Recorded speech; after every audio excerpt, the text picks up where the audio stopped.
ہوتا یہ تھا کہ حضرت آدم علیہ السلام اور حضرت حوا علیہ السلام کے یہاں جو بچے پیدا ہوتے تھے تو پیئر پیدا ہوتا تھا، ایک لڑکا ایک لڑکی. پھر اگلی مرتبہ جب اولاد ہوتی تو اسی طریقے سے ایک لڑکا اور ایک لڑکی پیدا ہوتے تھے. تو جب وہ بڑے ہو جاتے تھے تو پھر اس طرح سے کراس ان کا نکاح ہوتا تھا کہ ادھر کا جو ہے لڑکا ادھر کی لڑکی اور ادھر کا لڑکا ادھر کی لڑکی. تو وہ جو دوسرا ہوتا تھا وہ ایسے ہی ہے جیسے کزن میں آپس میں شادی ہو رہی ہے. تو ہوا یہ کہ جو حابیل تھا اس کے ساتھ جو بہن پیدا ہوئی اور قابیل اس کے ساتھ جو اس کی بہن پیدا ہوئی تو شادی کراس میں ہونی تھی نا، یعنی کہ قابیل کی شادی حابیل کی بہن کے ساتھ ہونی تھی اور حابیل کی شادی قابیل کی بہن کے ساتھ ہونی تھی. لیکن ہوا کیا، جو قابیل کے ساتھ بہن پیدا ہوئی تھی وہ بہت خوبصورت تھی اور حابیل کے ساتھ جو بہن پیدا ہوئی تھی جس کے ساتھ قابیل کا نکاح اور شادی ہونی تھی وہ ایک عام سی جو ہے لڑکی تھی. قابیل نے کہا کہ میں تو اپنی بہن کے ساتھ شادی کروں گا جو اس کے ساتھ پیدا ہوئی تھی، چونکہ بہت زیادہ خوبصورت تھی. تو اس کی شادی ہونی تو حابیل کے ساتھ چاہیے تھی، لیکن اس نے کہا کہ میں اپنی اسی بہن کے ساتھ شادی کروں گا اور اس بات پر اس نے اصرار کیا. اب بات بہت بڑھ گئی تو اس کا یعنی کہ سولوشن یہ نکالا گیا، چونکہ وہ ماننے کو تیار نہیں تھا تو اس کا حل، اس کا سولوشن یہ نکالا گیا. حضرت آدم علیہ السلام خود جو اس وقت موجود تھے کہ دونوں جو ہے قربانی دیں. کیا؟ کیونکہ اس سے پہلے ہوا نہیں تھا نا، اس سے پہلے ایسا ہوا نہیں تھا کہ جو بہن بھائی پیدا ہوئے ہوں ان کا آپس میں نکاح ہوا ہو.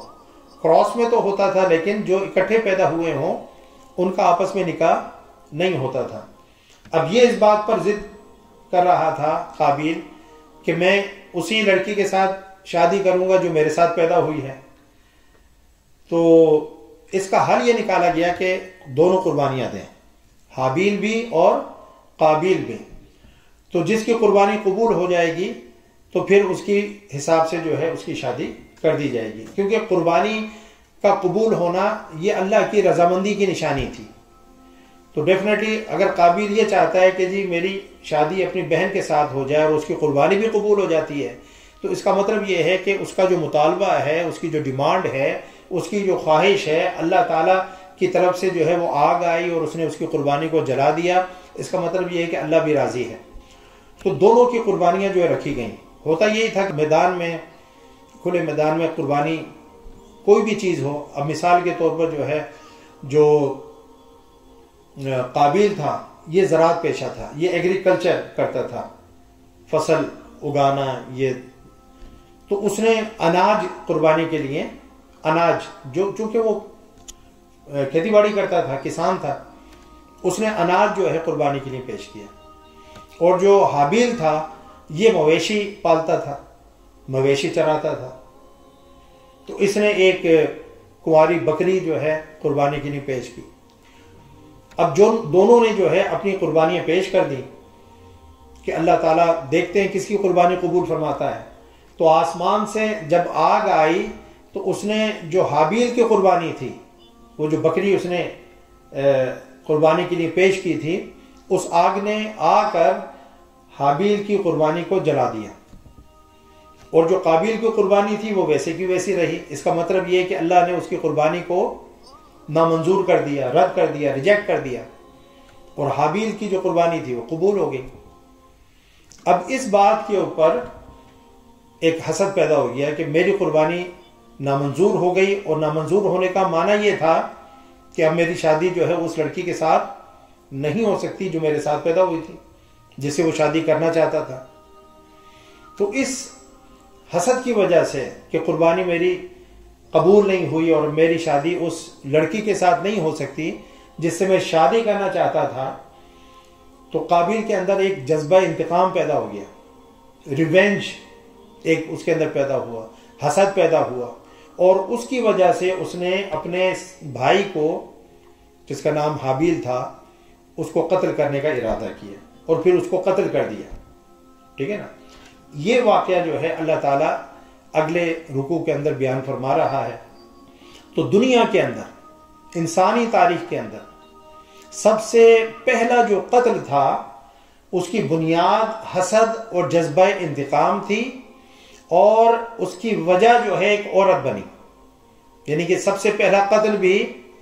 عورت کے پیچھے ہوا۔ تو سب سے پہلا جو قتل ہے اس کی بنیاد حسد، اس کی بنیاد جذبہ انتقام، اور اس کے پیچھے جو ہے ایک عورت کو حاصل کرنے اور ایک عورت سے شادی کرنے کا جذبہ پنہا تھا۔ یہ سب سے پہلا جو ہے انسانی قتل ہوا، اور زمین کے اوپر یہ پہلا قتل تھا۔ اس لیے حضور نبی اکرم صلی اللہ علیہ وسلم نے فرمایا کہ اب دنیا میں جتنے بھی قتل ہوں گے، قیامت تک جتنے بھی قتل ہوں گے، تو جو شخص بھی قاتل ہوگا اس کو قتل کا گناہ ملے گا، اور اس شخص کو بھی ملے گا جس نے دنیا میں سب سے پہلا قتل کیا، یعنی قابیل کو۔ کیونکہ جو شخص کوئی اچھا راستہ جو ہے ایک ڈیولپ کرتا ہے اور وہ خود اس پر عمل کرتا ہے،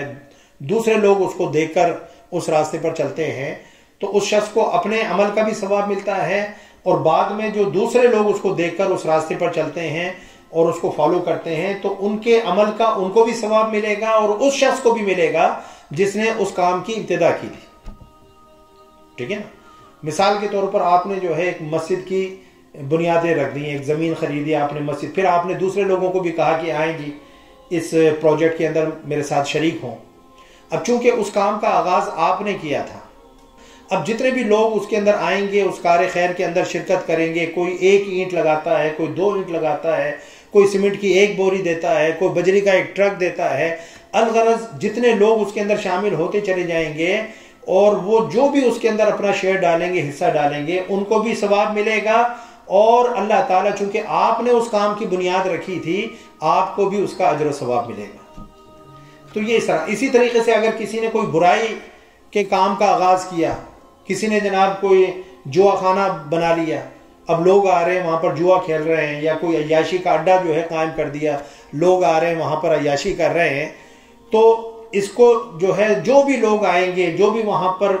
برائی کریں گے، کوئی شراب پیے گا، کوئی اور بدکاری کرے گا، تو جو بھی شخص کرے گا اس کو اپنا تو گناہ ملنا ہی ملنا ہے، لیکن چونکہ اس نے اس بدکاری کے اڈے کی بنیاد رکھی، فحاشی اور عریانی کے اڈے کی بنیاد رکھی،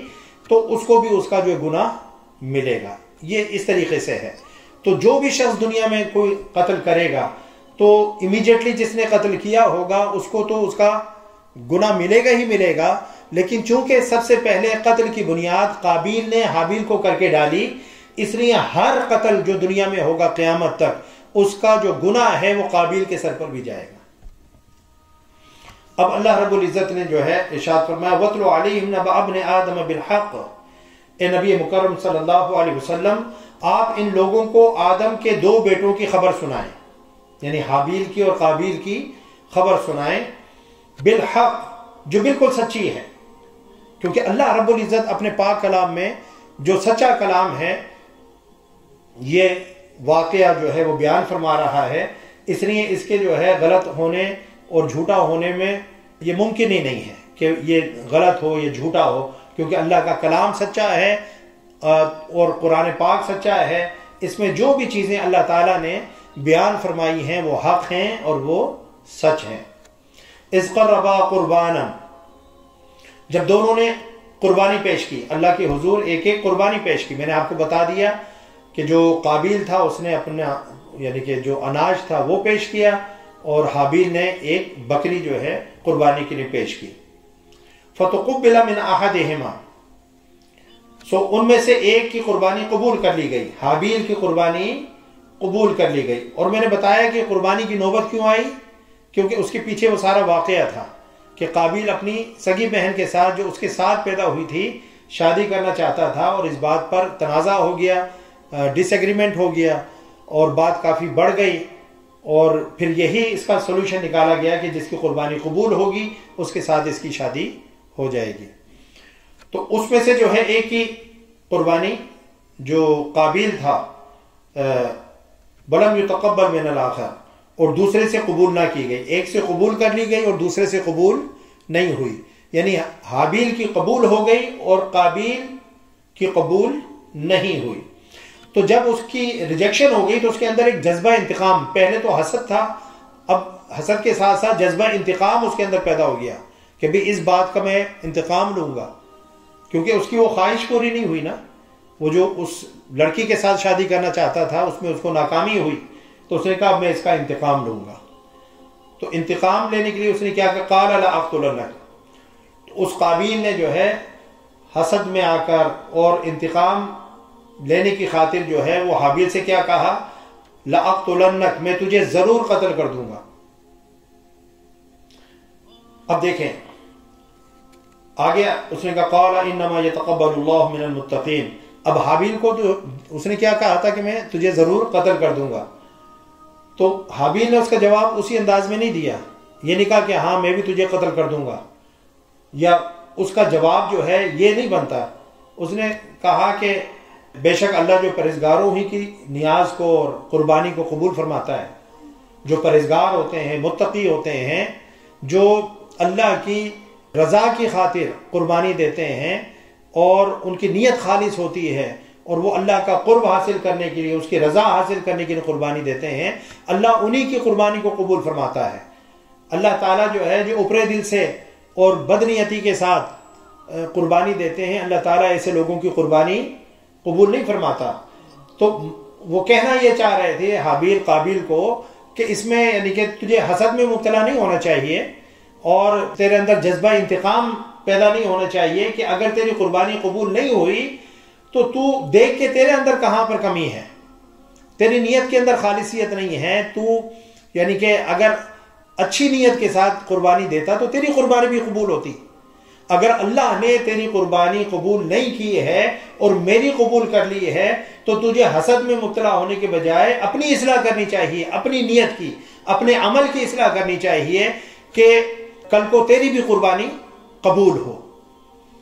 اب ہوتا یہ دنیا کے اندر بھی ہم دیکھتے ہیں کہ جب ہم کہیں پر ناکام ہو جاتے ہیں تو ہم اس کا الزام دوسروں پر ڈال دیتے ہیں، ہم یہ نہیں دیکھتے کہ اس کے اندر ہماری کیا خامی تھی، ہمیں کہاں پر زیادہ جو محنت کرنی چاہیے تھی، کس ایریا کے اندر جو ہے کمی رہ گئی، اس کمی کو ہم پورا کریں، تو ہم اس کا الزام دوسروں پر ڈال دیتے ہیں کہ جی یہ جو میں ناکام ہوا ہوں یہ فلاں کی وجہ سے ہوں، فلاں کی نظر لگ گئی، فلاں نے حسد کیا، فلاں نے یہ کیا، فلاں نے میرے خلاف سازش کی، فلاں نے میرے اوپر جادو ٹونا کروا دیا، یعنی کہ سارا الزام جو ہم اپنی ناکامی کا دوسروں کے اوپر ڈال دیتے ہیں۔ یہ بہت آسان طریقہ ہوتا ہے۔ ہونا تو یہ چاہیے کہ اگر میں کسی میدان میں ناکام ہوا ہوں تو میں دیکھوں کہ اس کے عوامل کیا ہیں، اس کی ریزنز کیا ہیں، اس کی وجوہات کیا ہیں، کیا ایسی چیز تھی جو میں نے نہیں کی، جو کرنی چاہیے تھی، جو کامیابی کے لیے ضروری تھی، کون سے ایریے کے اندر مجھ سے جو ہے مسٹیکس ہوئی ہیں۔ یعنی اپنا سیلف اسیسمنٹ کرنے کی بجائے ہم ایک ایزی وے تلاش کرتے ہیں کہ ہم سارا بلیم جو ہے وہ دوسروں پر ڈال دیتے ہیں،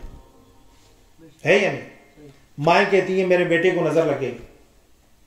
اور جی یہ رشتہ داروں میں بڑا حسد ہے، یہ بڑی بری نظر رکھتے ہیں، میرا بچہ فیل ہو گیا ہے تو یہ جو ہے رشتہ داروں کی نظر لگ گئی ہے۔ سبحان اللہ۔ تو رشتہ دار تو ساروں کے ہیں، دنیا میں جو لاکھوں بچے پاس ہو رہے ہیں وہ بغیر رشتہ داروں کے ہیں، تو یہ رشتہ داروں حسد تو ہر جگہ ہی ہے، ہر فیملی کے اندر ہی ہے۔ تو اس کا مطلب یہ ہے کہ دنیا کے اندر کوئی بھی بچہ پاس ہونا ہی نہیں چاہیے، سارے بچے فیل ہونے چاہیے، کیونکہ ماشاءاللہ یہ شریکہ تو ہر جگہ ہی لگا ہوا ہے۔ تو جو بچے پاس ہو رہے ہیں وہ کیسے پاس ہو رہے ہیں؟ اسے کہ یہ ایک آسان طریقہ ہے نا اپنے دل کو بہلانے کے لیے، اپنے آپ کو تسلی دینے کے لیے۔ تو کہنے کا مقصد یہ ہے کہ جب انسان کسی میدان کے اندر ناکام ہو، کمزور رہ جائے، تو دوسروں پر الزام دینے کے بجائے خود اپنے اندر اس کی وجوہات تلاش کرنی چاہیے، اس کی ریزنز تلاش کرنی چاہیے، اپنی جو ویکنیسز ہیں ان کے اوپر قابو پانا چاہیے، تب کہیں جا کر آگے آپ کامیاب ہوں گے۔ تو حابیل نے جو ہے کیا کہا کہ دیکھیں اللہ جو ہے متقی اور پرہیزگار لوگوں کی قربانی قبول فرماتا ہے، تو تمہارے تقوی میں، تمہاری نیت میں، تمہارے عمل کی خالصیت کے اندر کمی تھی، اس وجہ سے اللہ تعالیٰ نے تمہاری قربانی قبول نہیں کی، اور یہ کہ تمہارا جو اسٹینڈ تھا، موقف تھا، وہ تھا ہی غلط۔ ایک عرصے سے جو شادیاں جو ہے آپس میں نہیں بلکہ کراس ہوتی چلی آ رہی تھیں، اس نے ایک نیا جو ہے پوائنٹ آف ویو، نیا ایک موقف جو ہے وہ اڈاپٹ کیا. اور صرف یہ کہ لڑکی خوبصورت تھی، جو ایک دین شریعت اس دور کی تھی جو وہ بات کر رہی تھی. تو یہاں پر یہ بھی کہ ایک اگر انسان کی اپنی ایک خواہش ہو اور دین اور شریعت اس کے برعکس جو ہے ایک بات کر رہے ہوں، تو انسان کو اپنی خواہش کو مٹا دینا چاہیے، اپنی خواہش کا طلب کما کر دینا چاہیے اور دین اور شریعت کی بات ماننی چاہیے. یہ سوچ حابیل کی بھی تھی کہ اس نے اپنی خواہش کو اور اپنی پسند کو شریعت اور دین کے اوپر یعنی کہ فوقیت دینے کی کوشش کی. آج بھی ہم دیکھیں ہماری زندگیوں میں یہی پرابلم ہے کہ ہم اپنی خواہش کو پورا کرنا چاہتے ہیں، سامنے دین اور شریعت اللہ اور اس کے رسول کے احکامات وہ کیا کہہ رہے ہیں، وہ چاہے اس کے مخالف ہی کیوں نہ ہو، لیکن ہم اپنی ضد سے، اپنی انا سے، اپنی خواہش سے پیچھے ہٹنے کو تیار نہیں ہوتے، ہے یا نہیں؟ سامنے نظر آ رہا ہوتا ہے، صاف نظر آ رہا ہوتا ہے کہ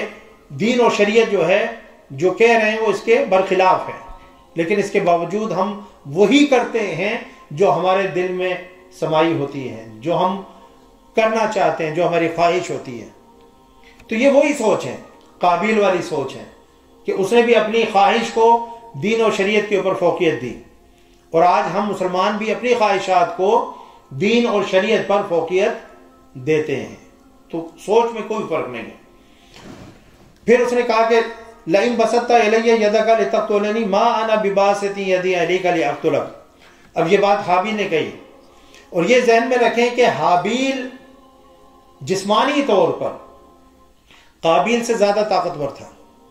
فزیکل پاور میں وہ قابیل سے زیادہ تھا. اگر وہ مقابلہ کرنا چاہتا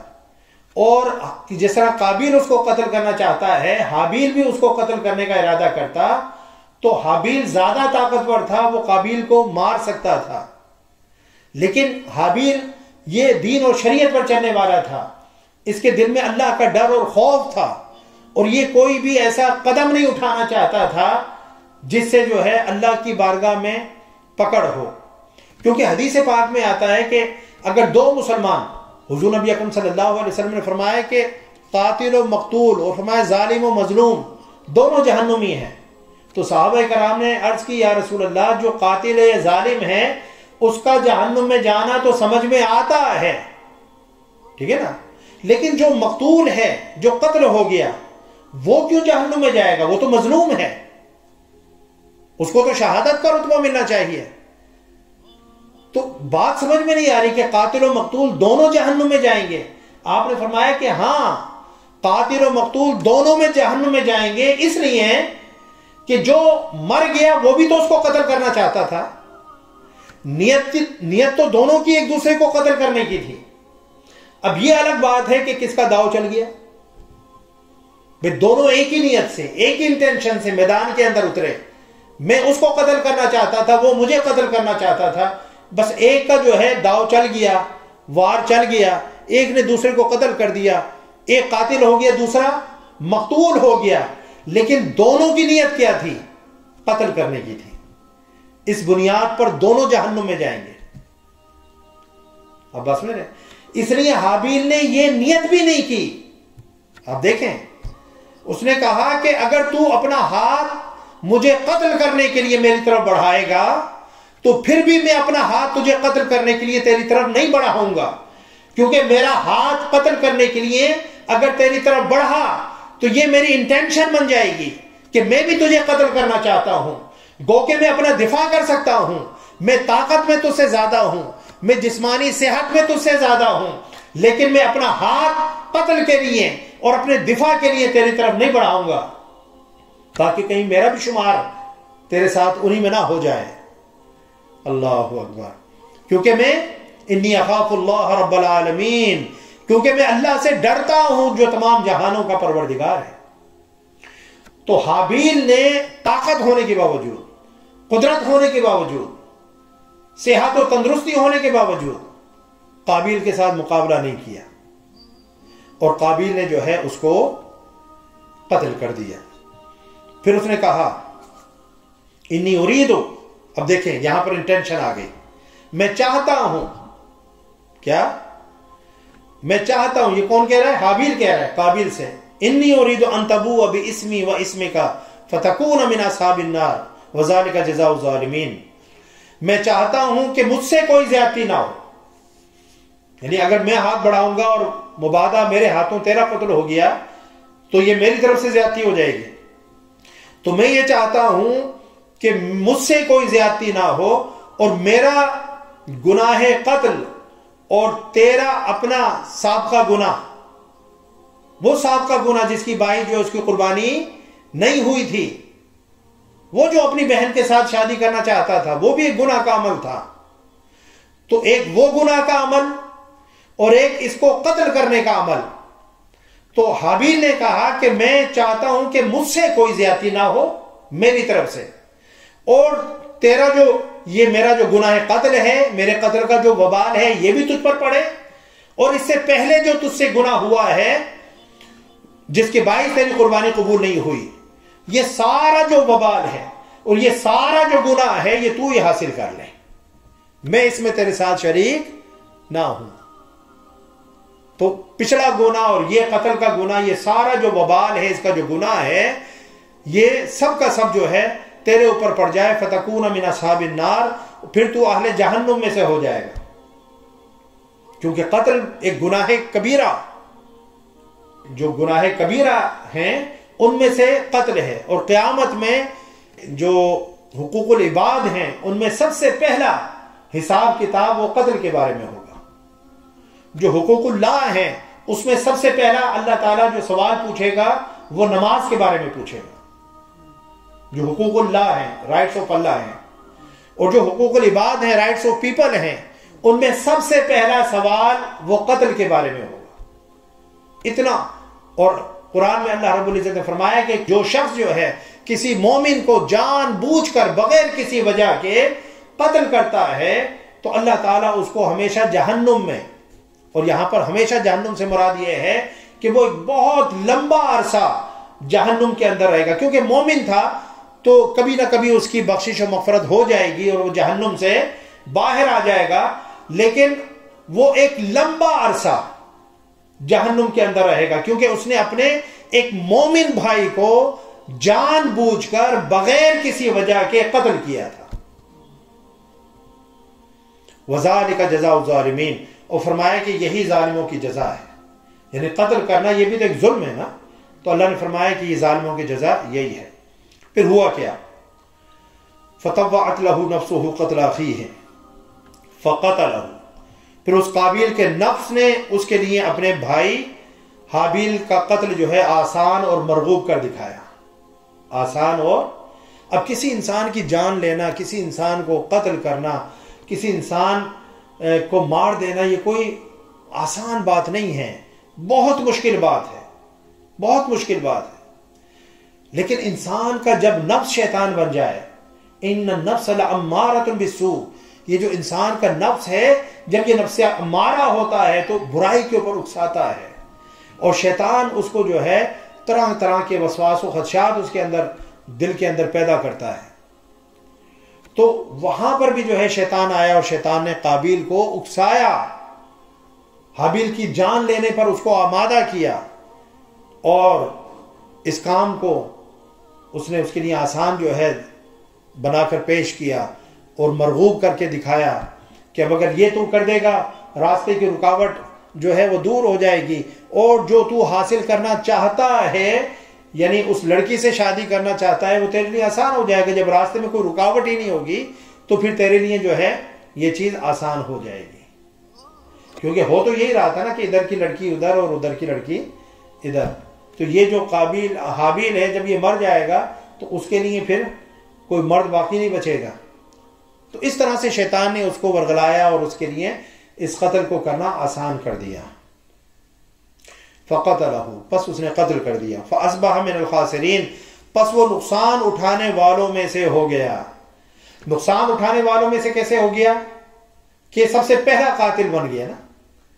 دنیا میں، عالم بشریت میں، عالم انسانیت کے اندر سب سے پہلا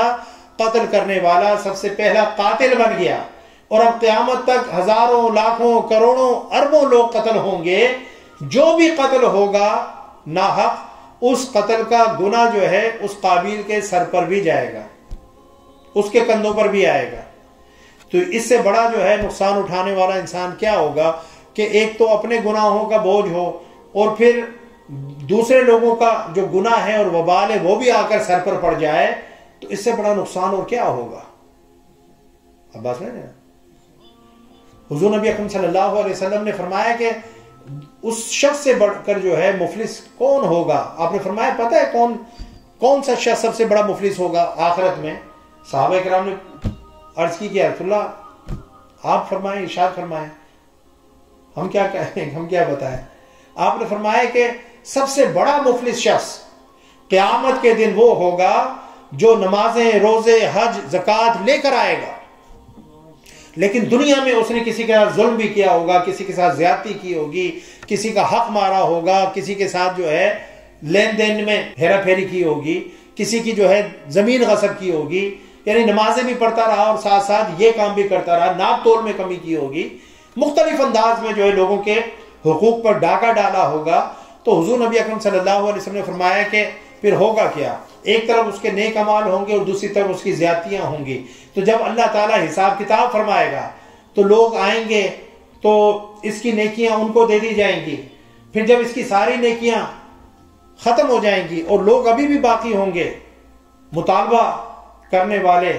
جن کا حق اس نے غصب کیا ہوگا وہ ابھی اور باقی ہوں گے، اور اس کی ساری نیکیاں جو اس نے نمازیں پڑھی ہوں گی، جو روزے رکھے ہوں گے، وہ سارے کے سارے لوگوں کے اندر تقسیم ہو جائیں گے، اور ابھی مطالبہ کرنے والے، ڈیمانڈ کرنے والے موجود ہوں گے. تو پھر کیا ہوگا؟ اللہ تعالیٰ ان کے گناہ اس کے کھاتے میں جمع فرما دے گا، اور اس کے پلے جو ہے صرف اور صرف گناہ رہ جائیں گے. یعنی ایک تو خود جو گناہ کیے تھے اور دوسروں کے گناہ بھی اس کے نامہ اعمال میں ایڈ ہو گئے، نیکیاں ساری تقسیم ہو گئیں. آپ نے فرمایا اس شخص سے زیادہ مفلس اور کون ہوگا؟ تو مقصد یہ ہے کہ صرف نمازیں پڑھ لینا کافی نہیں ہے، روزے رکھ لینا کافی نہیں ہے، حج زکوٰۃ کر لینا کافی نہیں ہے، بلکہ اس کے ساتھ ساتھ اپنے معاملات جو لوگوں کے ساتھ ہیں اس کے اندر بھی فیئرنیس ہونی چاہیے، کہ اپنی زبان سے، اپنے کلام سے، اپنے ہاتھوں سے، اپنے عمل سے کسی کی دل آزاری نہ کریں، کسی کو تکلیف نہ پہنچائیں، کسی کا حق نہ ماریں، کسی کا مال غصب نہ کریں. بہت ساری صورتیں ہیں جس سے ہم جو لوگوں کو تکلیف پہنچاتے ہیں تو وہ نہ کریں، تاکہ یہ جو نماز، روزے، حج، زکوٰۃ کی صورت میں ہم نے نیکیاں اکٹھی کی ہیں یہ کل آخرت کے اندر کہیں تقسیم نہ ہو جائیں اور دوسروں کو نہ دے دی جائیں اور دوسروں کا گناہ ہمارے پلے نہ پڑ جائے. تو حقوق اللہ کے ساتھ ساتھ حقوق العباد کی ادائیگی پر بھی توجہ دینی چاہیے. پھر اللہ رب العزت نے اب قتل کر دیا، اب کیا کریں؟ اب پہلا انسانی قتل ہے، اب پتہ ہی نہیں ہے کہ اس کو جلانا ہے، اس کو دفنانا ہے، اس کو کیا کرنا ہے، باڈی کے ساتھ کرنا کیا ہے. چونکہ پہلا قتل تھا، اس سے پہلے کوئی نظیر، کوئی مثال، کوئی ایگزامپل موجود نہیں تھی. تو پھر اللہ رب العزت نے کوا بھیجا، فبعث اللہ غرابا، پھر اللہ نے ایک کوا بھیجا، یبحث فی الارض، جو زمین کریدنے لگا، جیسا پرندے کرتے ہیں نا، چونچ سے، پنجوں سے زمین کو کریدتے ہیں، ڈگ کرنے لگا. کوا بھیجا جو زمین کو ڈگ کرنے لگا. لیوریہ کیف یواری سوءۃ اخیہ، تاکہ اسے دکھائے کہ وہ اپنے بھائی کی لاش کو کس طرح سے چھپائے. مفسرین نے لکھا کہ وہ کافی عرصہ، کسی نے لکھا کہ 1 سال وہ لاش کو اپنے کندھے پر اٹھائے جو ہے ادھر ادھر پھرتا رہا کہ اس لاش کے ساتھ کیا کروں. بہرحال جتنا بھی عرصہ جو ہے وہ لاش اٹھا کر پھرتا رہا، یا مسئلہ کہ اس کو سجائی نہیں دے رہا تھا کہ میں اس باڈی کے ساتھ کیا کروں. تو اللہ رب العزت نے، چونکہ انسان کو مٹی سے پیدا کیا گیا، منہا خلقناکم وفیہا نعیدکم ومنہا نخرجکم تارۃ اخری، اللہ نے فرمایا کہ ہم نے انسان کو مٹی سے پیدا کیا ہے، اسی کے اندر اس نے واپس لوٹ کر جانا ہے، اور دوبارہ ہم اسی سے اس کو واپس جو ہے نکال لیں گے. جب قیامت ہوگی تو قبروں سے ہی نکلیں گے نا، سب اپنی اپنی قبروں سے نکلیں گے. ایک قبر میں جتنے بھی لوگ دفن ہوں گے سب اس قبروں سے اٹھیں گے. تو اسے دکھائے، تاکہ اسے دکھائے کہ وہ اپنے بھائی کی لاش کو کس طرح سے چھپائے. قال یا ویلتا، یہ دیکھ کر اس نے کہا کہ ہائے افسوس، آجزت ان اکون مثل ھذا الغراب فاواری صوت اخی، کیا میں اس کوے کی مانند میں نہ ہو سکا کہ اپنے بھائی کی لاش چھپا دیتا؟ فاصبح من النادمین، سو وہ پشیمان ہونے والوں میں سے ہو گیا۔ اب پشیمانی آئی کہ یار اس بات پر پشیمانی نہیں آئی کہ میں نے قتل کیوں کیا، یہ بھی آپ ذہن میں رکھیں۔ اگر اس بات پر پشیمانی آتی کہ میں نے اپنے بھائی کو قتل کیا ہے اور یہ کام میں نے غلط کیا ہے، تو اس چیز سے وہ توبہ کی طرف آتا۔ اب بس میں نے وہ توبہ کی طرف آتا، وہ اللہ سے توبہ کرتا، پشیمانی ندامت اختیار کر کے توبہ کرتا، تو اللہ رب العزت اس کو جو ہے معاف بھی فرما دیتا۔ اب یہاں سے جو مفسرین نے لکھا ہے کہ دیکھیں، اگر کوئی شخص لیٹ سے کہ کسی نے کسی کو قتل کر دیا اور وہ اس کو پکڑ لیا گیا اور اس کو سولی پر چڑھا دیا گیا، ٹھیک ہے نا، یا کسی کو جو ہے کسی نے زنا کیا، اس کو پکڑ لیا گیا، شادی شدہ تھا، اس کو سنسار کر دیا گیا، غیر شادی شدہ تھا، اس کو کوڑے لگ گئے، چور تھا، اس کو پکڑا، اس کا ہاتھ کاٹ دیا، یہ ساری حدود ہیں۔ تو کیا وہ شخص جو ہے آخرت میں اس سے اس گناہ کے بارے میں پوچھا جائے گا یا نہیں پوچھا جائے گا؟ اس کے بارے میں جو ہے اس کو مورد الزام ٹھہرایا جائے گا یا نہیں ٹھہرایا جائے گا؟ اس عمل پر اس کو جو ہے قیامت میں عذاب دیا جائے گا یا نہیں دیا جائے گا؟ تو اب سوال یہ پیدا ہوتا ہے، اب اس کا جواب کیا ہے؟ جواب یہ ہے کہ اگر اس شخص نے لیٹ سے کہ قتل کیا، ٹھیک ہے نا، اور قتل کرنے کے بعد جو ہے جج پکڑا گیا، ایویڈنسز اس کے خلاف چلی گئیں، جج نے اس کے خلاف فیصلہ دے دیا، اس کو پھانسی کی سزا ہو گئی اور وہ ہینگ بھی ہو گیا، لیکن اس نے توبہ نہیں کی تھی، وہ اپنے عمل کے اوپر شرمندہ نہیں تھا، نادم نہیں تھا، اس نے توبہ نہیں کی تھی، چوری کر کے اس نے توبہ نہیں کی تھی، اس کا ہاتھ کاٹ دیا گیا، زنا کر کے اس نے توبہ نہیں کی تھی، ٹھیک ہے نا، اس کو سنسار کر دیا گیا، یہ کوڑے لگ گئے، تو اگر یہ صورت تھی کہ حد تو جاری ہو گئی لیکن اس نے توبہ نہیں کی تھی، تو اس کو پھر آخرت میں بھی اس کا عذاب ہوگا، دوہرا عذاب ہو گیا کہ دنیا کے اندر بھی اس کو جو ہے اس پر حد لگی، صرف حد لگنے سے، حد تو لگی جو اس نے گناہ کیا تھا دنیا میں، جو دوسرے کے حق میں اس نے زیادتی کی تھی، اس کی سزا اس کو مل گئی، ٹھیک ہے نا، لیکن اس نے چونکہ توبہ نہیں کی تھی، من وجہ یہ حقوق العباد میں بھی زیادتی تھی، اور چونکہ اللہ کا بھی تو حکم تھا نا کہ ایسا نہ کرو، قتل مت کرو، زنا مت کرو، یہ نہیں کرو، وہ نہیں کرو، تو اس نے قتل کر کے ایک طرف حقوق العباد میں زیادتی کی اور دوسری طرف وہ اللہ کی نافرمانی کا بھی مرتکب ہوا۔ اب جو حد اس میں جاری ہوئی وہ من وجہ جو زیادتی حقوق العباد میں ہوئی تھی اس کی تو اس کو سزا مل گئی، لیکن جو اللہ کی نافرمانی کی تھی، تو اللہ کی نافرمانی کا جو وہ مرتکب ہوا تھا، اگر وہ اللہ سے توبہ کر لیتا، نادم ہوتا، شرمندہ ہوتا، تو پھر یہاں بھی اس کو سزا مل گئی، حقوق العباد میں جو زیادتی ہوئی تھی اس کا ازالہ ہو گیا،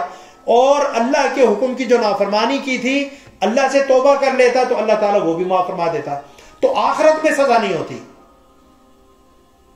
اب یہ جو قابیل تھا، اس نے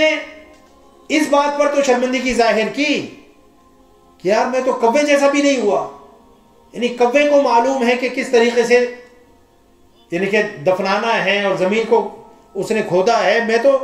کوے سے بھی گیا گزرا ہوں، اس بات پر تو وہ پشیمان ہوا، لیکن اپنے بھائی کو قتل کر کے اس کو کوئی پشیمانی نہیں تھی۔ اس لیے اب قیامت تک جتنے بھی قتل ہوں گے اگر وہ توبہ کر لیتا تو بات اور تھی، لیکن چونکہ اس نے توبہ نہیں کی، اس لیے حضور نبی اکرم صلی اللہ علیہ وسلم نے فرمایا کہ اب دنیا میں جتنے بھی قتل ہوں گے ان قتل کا جو گناہ ہے وہ قابیل کے سر پر بھی ہوگا، کیونکہ اس نے پہلا قتل کیا تھا۔ پھر فرمایا کہ من اجل ذالک کتبنا علی بنی اسرائیل انہ من قتل نفس بغیر نفس و فساد فی الارض فکأنما قتل الناس جمیعا، اسی وجہ سے ہم نے بنی اسرائیل پر نازل کی گئی تورات میں یہ حکم لکھ دیا تھا کہ جس نے کسی شخص کو بغیر قصاص کے یا زمین میں فساد انگیزی کی سزا کے بغیر ناحق قتل کر دیا. یعنی ایک تو قتل ہے نا کہ قصاص میں کسی کو جو ہے قتل کیا گیا ہو, ٹھیک ہے نا, یا زمین کے اندر وہ فساد انگیزی کر رہا تھا, کوئی ڈاکو تھا, چور تھا, یا اور جو ہے کوئی مفسد تھا, اور اس کی فساد انگیزی کی وجہ سے, اس کے بلوے کی وجہ سے, اس کی ریبیلین کی وجہ سے اس کو قتل کر دیا گیا. وہ تو جائز قتل ہے نا, اس کی تو اجازت ہے دین میں, شریعت میں, لیکن اس کے کوئی ریزن نہیں تھی, اور بغیر ریزن کے کسی مسلمان کو, کسی مومن کو اگر کوئی شخص جو ہے قتل کر دے, تو اللہ نے فرمایا کہ ہم نے تورات میں بھی لکھ دیا تھا, یہ بنی اسرائیل کے اوپر بھی ایسا ہی تھا کہ اگر بغیر کسی وجہ کے کسی شخص کی جان لینا, یہ ایسے ہی ہے کہ گویا پوری انسانیت کی جان لینا یا پوری انسانیت کو قتل کر دینا, یہ پوری انسانیت کو قتل کر دینے کے مترادف ہے. تو آپ اندازہ کیجئے کہ ایک جان کی عزت اور حرمت, کیوں؟ کیونکہ اگر آپ کسی ایسے شخص کو جس نے کسی کو قتل کیا ہو, اگر آپ اس کا ہاتھ نہیں روکیں گے, آپ اس کو پکڑیں گے نہیں, اس کو روکیں گے نہیں, اس کو قرار واقعی سزا نہیں دلوائیں گے, تو اس کا جھاکا کھل جائے گا, اس کی شرم و حیا جھجک جو ختم ہو جائے گی, وہ ڈر ہو جائے گا, وہ جری ہو جائے گا, وہ پھر ایک کے بعد دوسرے کو قتل کرے گا, دوسرے کے بعد تیسرے کو قتل کرے گا. آپ نے دیکھے نہیں ہے سیریل کلر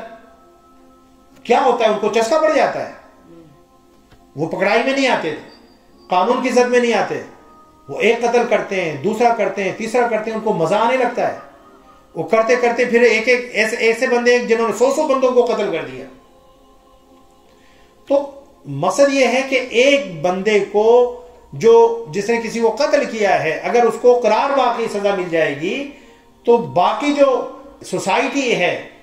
اور باقی جو لوگ ہیں, ان کی جانیں, ان کے مال, ان کی عزت و آبرو محفوظ ہو جائے گی. اور اگر یہ نہیں کریں گے تو پھر اس طریقے سے معاشرے کے اندر ایک ایسا جو ہے رواج یعنی کہ پیدا ہوگا, اور ایسی جسارت اور جرت پیدا ہوگی جب لوگ دیکھیں گے کہ بھئی اس نے اس کو قتل کیا, کسی نے نہیں پوچھا, کسی نے نہیں پکڑا, کوئی قانون حرکت میں نہیں آیا, کوئی قانون نے اس کو جو ہے سزا نہیں دی, تو دوسرے بندے کو بھی حوصلہ ہوگا, ہمت ہوگی, ذرا کوئی بات ہوگی وہ بھی کسی کو جو ہے قتل کر دے گا. تو مقصد یہ کہ اسلام کا مزاج ایسا ہے کہ سزاؤں کے اندر اسلام نے اتنی سخت سزائیں اس لیے نافذ کیے ہیں تاکہ ایک مرتبہ آپ سخت سزا دیں اور وہ شخص جو ہے دنیا کے لیے ایک عبرت کا نشان بن جائے, اور اس کو دیکھ کر دوسرے لوگ وہ کام کرنے سے باز رہیں, قتل کرنے سے باز رہیں, چوری کرنے سے باز. اب یہ نہیں آگے آئے گا چور کا ہاتھ کاٹ دو, تو مقصد یہ کہ 2-4 کے ساتھ آپ ایسا کریں گے نا, باقی سارے رک جائیں گے, سوسائٹی کے اندر امن قائم ہو جائے گا, سکون ہو جائے گا, اور فساد پیدا نہیں ہوگا سوسائٹی کے اندر. تو اسلام یہ چاہتا ہے کہ اگر کسی نے کسی کے حق میں جو ہے زیادتی کی ہے, اس کو ایسی سزا دو کہ دوسرا ویسی زیادتی کرنے سے پہلے 100 مرتبہ سوچے کہ یار اگر میں نے بھی وہ کام کیا تو مجھے بھی ویسی ہی سزا ملے گی جیسے اسے ملی تھی, میری بھی ویسی بے عزتی ہوگی, تو پھر وہ پیچھے ہٹ جائے. پھر اللہ رب العزت فرمایا کہ ومن احیا فکأنما احیا الناس جميعا, اور جس نے اسے ناحق مرنے سے بچا کر زندہ کیا تو گویا اس نے معاشرے کے تمام لوگوں کو زندہ رکھا. یعنی اس نے جو حیات انسانی ہے اور اس کا جو اجتماعی نظام ہے, اس نظام کو بچا لیا, نظام کو کولیپس ہونے سے بچا لیا, نظام کو زمین بوس ہونے سے بچا لیا. تو مقصد یہ کہ آپ لوگوں کے لیے آسانیاں پیدا کریں اور لوگوں کے لیے جو جینے کے یعنی کہ راستے ہیں وہ آسان کریں, لوگ سہولت کے ساتھ, آسانی کے ساتھ معاشرے کے اندر اپنی زندگی بسر کر سکیں. لوگوں کے راستوں کی رکاوٹوں کو دور کریں, لوگوں کے راستے کی مشکلات کو دور کریں, تاکہ ان کے لیے زندہ رہنا آسان ہو جائے. ٹھیک ہے نا, ایک سوسائٹی ہے, ایک گلی محلہ ہے, ٹھیک ہے نا, وہاں پر اگر کوئی شخص ہے جس نے سب کا جینا دوبر کیا ہوا ہے, سب کا ناطقہ بند کیا ہوا ہے، سب کو دھونس دیتا ہے، سب کے ساتھ بدماشی کرتا ہے، بچیاں نکلتی ہیں ان کے دوپٹے کھینچتا ہے، ان پر بری نظر رکھتا ہے، ٹھیک ہے نا. اور اسی علاقے کے اندر آپ رہتے ہیں، اللہ نے آپ کو طاقت دی ہے، ہمت دی ہے، اور آپ جو ہے اس بدماشی کو ختم کر دیتے ہیں، اس غنڈہ گردی کو ختم کر دیتے ہیں، اس مافیا کے خلاف آواز اٹھاتے ہیں، ٹھیک ہے نا، اور دوسرے لوگوں کو ملا کر اپنے ساتھ اور وہاں سے اس گند کو صاف کر دیتے ہیں. تو آپ نے لوگوں کے لیے جینے کا یعنی کہ ایک راستہ ہموار کر دیا. لوگ پہلے ڈر ڈر کر جی رہے تھے، بڑی مشکل سے جو اپنی بیٹیوں کو گھر سے باہر بھیجتے تھے، ڈر اور خوف لگا رہتا تھا. اب وہ جب رکاوٹ دور ہو گئی تو اب یہ کہ وہ آرام سے سکون سے آ جا رہے ہیں اور عزت کے ساتھ وہاں پر رہ رہے ہیں. اب بس سمجھ رہے ہیں. تو اللہ نے فرمایا کہ جس نے کسی کو جو ہے زندہ کیا ناحق مرنے سے بچا کر، یہ ناحق مرنا ہی ہے نا جی. تو اللہ تعالیٰ فرماتے ہیں گویا اس نے معاشرے کے تمام لوگوں کو زندہ کر دیا. پھر فرمایا وَلَقَدْ جَاءَتْهُمْ رُسُلُنَا بِالْبَيِّنَاتِ، اور بے شک ان کے پاس ہمارے رسول واضح نشانیاں لے کر آئے. ثُمَّ إِنَّ كَثِيرًا مِّنْهُمْ بَعْدَ ذَلِكَ فِي الْأَرْضِ لَمُسْرِفُونَ، پھر بھی اس کے بعد ان میں سے اکثر لوگ یقیناً زمین میں حد سے تجاوز کرنے والے ہیں. تو حضور نبی اکرم صلی اللہ علیہ وسلم اور ان سے پہلے جو نبی تھے وہ اللہ کی طرف سے واضح نشانیاں لے کر آئے، لیکن انہوں نے جو ہے حد سے تجاوز کیا لوگوں نے، اور نبیوں کی جو تعلیمات تھیں اور نبیوں کی جو تبلیغ تھی اس کو رد کیا. بعض کو قتل بھی کر دیا، بعض کے ساتھ جو زیادتی کی ان کا حکم نہیں مانا، نافرمانی کی، اور یہاں تک کہ وہ انبیاء ان سے مایوس ہو گئے. اور نوبت یہاں تک پہنچی کہ انہوں نے اللہ کی بارگاہ میں دعا کی کہ مولا یہ ہماری بات سننے کے لیے تیار نہیں ہیں اور یہ ایمان لانے کے لیے تیار نہیں ہیں، یہ فاسق و فاجر ہیں، ان پر تو عذاب نازل فرما، تو آسمان سے ان پر عذاب بھیج. پھر اللہ تعالیٰ نے ان پر آسمان سے عذاب بھیجے اور ان کو ملیا میٹ کر دیا. اور حضرت موسیٰ علیہ السلام کا واقعہ آپ نے پڑھا ہی ہے کہ 40 سال ان کو جو ہے وادی طے کے اندر اللہ تعالیٰ نے گھما گھما کر بے عزت کیا، ذلیل کیا. ذلیل کرنا تھا نا. عذاب جو ہے یہ ذلت کی صورت میں دیا کہ شام کو چل رہے ہیں صبح اور پھر وہیں پر موجود ہیں، پھر وہیں 40 سال، ایک دن نہیں، 2 دن نہیں، 1 سال نہیں، 2 سال نہیں، 40 سال اگر کسی قوم کے ساتھ ایسا ہوتا رہے کہ صبح سے شام تک سفر کریں اور پھر وہیں پر موجود ہیں، شام سے صبح تک سفر کریں پھر وہیں پر موجود ہیں، اور ان کا سفر ہی طے نہ ہو، تو اس سے بڑھ کر جو ہے ذلت اور خجالت اور بے عزتی کیا ہوگی. اللہ تعالیٰ نے بطور عذاب یہ بے عزتی ان پر نازل فرمائی. انما جزاء الذین یحاربون اللہ ورسولہ ویسعون فی الارض فسادا، بے شک جو لوگ اللہ اور اس کے رسول کے ساتھ جنگ کرتے ہیں، ویسعون فی الارض فسادا، اور زمین میں فساد انگیزی کرتے پھرتے ہیں. فساد انگیزی کیا ہے؟ کہ مسلمانوں میں خون ریزی کرنا، راہزنی کرنا، ڈاکے ڈالنا، دہشت گردی پھیلانا، قتل عام کا جو ہے ارتکاب کرنا، یہ سب فساد فی الارض کے زمرے میں آتے ہیں. تو اللہ رب العزت جو ہے فرماتا ہے ان یقتلوا یصلبوا اور تقطع ایدیہم وارجلہم من خلاف او ینفوا من الارض. تو اب ان کی سزا کیا ہے؟ یعنی زمین کے اندر جو فساد پیدا کرتے ہیں، فساد کی صورت کیا بتائے کہ مسلمانوں میں خون ریزی کرتے ہیں، بم بلاسٹ کرتے ہیں، دھماکے کرتے ہیں، دہشت گردی کرتے ہیں، ڈاکے ڈالتے ہیں، ٹھیک ہے نا، دہشت گردی کا اور قتل عام کا، پبلک کلنگ کا جو ہے ارتکاب کرتے ہیں. ایسے لوگوں کی سزا اللہ تعالیٰ نے کیا فرمائی کہ ان یقتلوا، ان کی سزا یہی ہے کہ یا تو ان کو قتل کر دیا جائے، او یصلبوا، یا ان کو پھانسی دے دی جائے، ہینگ کر دیا جائے، او تقطع ایدیہم وارجلہم من خلاف، یا ان کے ہاتھ اور ان کے پاؤں مخالف سمتوں سے کاٹ دیے جائیں. جو زمین کے اندر قطعت فی الارض کا ارتکاب کرتے ہیں، یعنی کہ زمین کے اندر ڈاکہ ڈالتے ہیں، لوگوں کے راستہ روکتے ہیں اور راہزنی کا مرتکب کرتے ہیں. پہلے دور میں ہوتے تھے کہ راہزن ہوتے تھے، ڈاکو ہوتے تھے، وہ جو لوگ قافلے گزرتے تھے ان کے اوپر حملے کرتے تھے، ان کا مال و اسباب لوٹ لیتے تھے. تو ان کو اگر پکڑ لیا جائے تو اس کی سزا کیا ہوگی کہ ان کا ہاتھ اور پاؤں مخالف سمت میں کاٹے جائیں، کہ دایاں ہاتھ کاٹا جائے اور بایاں پاؤں کاٹا جائے. او ینفوا من الارض، یا یعنی کہ وطن کی زمین میں چلنے پھرنے سے دور، یعنی ملک بدر کر دیا جائے، یا اسی زمین کے اندر ان کو قید کر دیا جائے. ہمارے امام اعظم کا جو فتویٰ یہ ہے کہ اسی زمین کے اندر ان کو، کیونکہ اگر آپ نے اس کو کسی دوسرے شہر کے اندر بھیج دیا، ٹھیک ہے نا، اب ملک بدل تو آپ کر نہیں سکتے، کسی دوسرے ملک میں تو آپ بھیج نہیں سکتے آج کے دور میں، اس میں تو ویزا چاہیے، اس میں تو جو ہے کوئی آپ کے ڈاکو اور آپ کے رازن جو ہے کوئی دوسرا ملک تو نہیں لے گا. تو آپ کر کیا سکتے ہیں زیادہ سے زیادہ،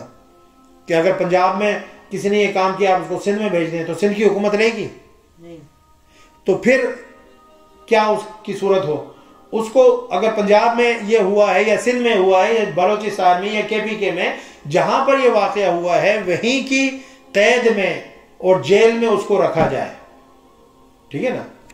او ينفوا من الارض ذلك لهم خزي في الدنيا ولهم في الاخره عذاب عظيم. یہ تو ان کے لیے دنیا میں رسوائی ہے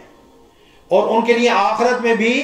بڑا عذاب ہے. اب دیکھیں دونوں عذابوں کا اللہ تعالیٰ نے ذکر فرمایا کہ دنیا میں بھی ان کے لیے ذلت اور رسوائی ہے، یہ جو عذاب ان کو دیے گئے، قتل کیا گیا، ان کو پھانسی چڑھایا گیا، ان کے ہاتھ پاؤں مخالف سمتوں میں کاٹے گئے یا ان کو قید میں رکھا گیا، اللہ نے فرمایا یہ دنیا میں ان کے لیے ذلت اور رسوائی ہے، اور آخرت میں بھی اللہ تعالیٰ نے ان کے لیے بڑا دردناک عذاب تیار کر رکھا ہے. اس کا مطلب ہے دوہرا عذاب ان کو ملے گا. اور یہ عذاب دوہرا کیوں ملے گا؟ اس کی وجہ یہ ہے کہ انہوں نے توبہ نہیں کی ہوگی. جو توبہ کر لیں، کسی نے اگر قتل کیا ہے اور وہ قتل کرنے کے بعد نادم ہو، پشیمان ہو اور اللہ سے وہ توبہ کر لے، حد تو پھر بھی جاری ہوگی، لیکن یہ ہے کہ آخرت کے عذاب سے بچ جائے گا. لیکن اگر کوئی شخص جو ہے توبہ نہ کرے، اپنے جرم پر نادم و شرمندہ نہ ہو، تو پھر اس پر دنیا میں بھی حد جاری ہوگی اور آخرت میں بھی اللہ تعالیٰ اس کو عذاب سے دوچار فرمائے گا. چونکہ آگے کیا آ رہا ہے، اِلَّا الَّذِينَ تَابُوا مِن قَبْلِ أَن تَقْدِرُوا عَلَيْهِمْ، مگر جن لوگوں پر قبل اس کے کہ تم ان پر قابو پا جاؤ توبہ کر لی، یعنی اریسٹ ہونے سے پہلے، قابو ان پر پانے سے پہلے، ابھی وہ اریسٹ نہیں ہوئے تھے، ابھی وہ پکڑے نہیں گئے تھے، ابھی ان کا مقدمہ عدالت کے اندر پیش نہیں ہوا تھا، انہوں نے اس سے پہلے توبہ کر لی، تو اللہ رب العزت نے فرمایا کہ فَعْلَمُوا أَنَّ اللَّهَ غَفُورٌ رَحِيمٌ، سو جان لو کہ اللہ بہت بخشنے والا اور نہایت مہربان ہے. اب پکڑائی کے اندر آ گئے اور بالکل جو ہے ان کے خلاف ساری گواہیاں اور شواہد چلے گئے اور ان کو سزا ہو گئی، تو ہائے اس زود پشیماں کا پشیماں ہونا، کی میرے قتل کے بعد اس نے جفا سے توبہ، ہائے اس زود پشیماں کا پشیماں ہونا. تو مقصد یہ ہے کہ اللہ نے فرمایا ان پر قابو پانے سے پہلے اگر وہ اپنے عمل پر نادم ہو جائیں، شرمندہ ہو جائیں، پھر پکڑے گئے، پھر مقدمہ چلا، پھر ان کو جو سزا ہوئی، تو دنیا میں تو جو سزا ہوئی وہ ہو گئی، وہ بھگتیں گے، ٹھیک ہے نا. لیکن آخرت میں چونکہ انہوں نے پکڑے جانے سے پہلے توبہ کر لی تھی، تو اللہ تعالیٰ آخرت کے عذاب سے ان کو جو ہے محفوظ فرما دے گا. اللہ تعالیٰ ہم سب کو برے اعمال سے ہمیشہ جو ہے بچنے کی توفیق عطا فرمائے، اور اگر ہم سے کوئی غلطی ہو جائے اللہ تعالیٰ اس پر ہمیں نادم و شرمندہ ہونے کی توفیق عطا فرمائے، توبہ کرنے کی توفیق عطا فرمائے، اور اللہ تعالیٰ ہمیں دنیا کے بھی اور آخرت کے بھی عذاب سے محفوظ فرمائے. آج ہم نے سورہ المائدہ کی آیت نمبر 34 تک کا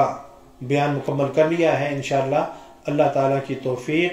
سے ہم اگلی نشست میں آیت نمبر 35 سے اپنی گفتگو کا آغاز کریں گے. تب تک کے لیے اجازت دیجیے. اللہ حافظ. السلام علیکم ورحمۃ اللہ وبرکاتہ. وما علیہ الا البلاغ.